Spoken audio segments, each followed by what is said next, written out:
دغه په تاریخ تیر خوراکي او غیر خوراکي توکي د خوست ښاروالۍ له لوري د ښار یو شمېر هټیوالو او دوکانونو څخه د دوی د ځانګړو کسانو په عملیاتو کې راټول شوي وو چې 15 ټنو ته رسیږي.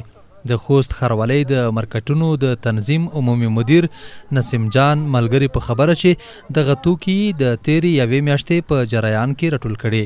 نوموړي زیاته کړه چې دوی به د ولسونو د ښه صحت په موخه خپل اجراءات دوامداره ترسره کړي.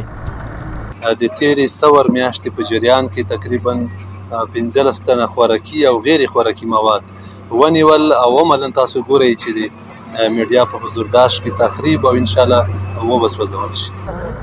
بلخوا د خوست اوسیدونکي په دې کار خوښي څرګندوي او د خوست ښاروالۍ څخه غواړي چې د دوی مسؤل کسان دې ته ورته نورو هغو دوکانونو څار ترسره کړي چې لا هم پکې په تاریخ تیر او بېکیفیته توکي پلورل کېږي.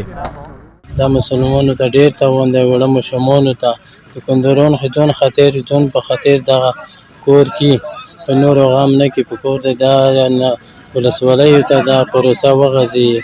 اسلامي امارت نه ډېره مننه، ښاروالۍ نه ډېره مننه. بس انشاءالله دغه ته نور دغه اقدامونه وکړي، باید د میډیا د هغه باید څه هټیوال خرڅ نه کړي.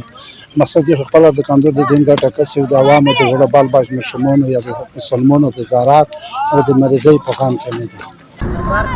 هیره دې نه وي چې له دې مخکې هم د خوست ښاروالۍ له لوري په وار وار بېکیفیته خوراکي او غیر خوراکي توکي چې په تاریخ تیر وو د رسنیو په وړاندې سوځول شوي او له ښاریانو یې غوښتي چې دوی دې د ښار پاک ساتلو ترڅنګ د هغو توکو تاریخ ته پام کوي چې روزانه ژوند کې یې استعمالوي.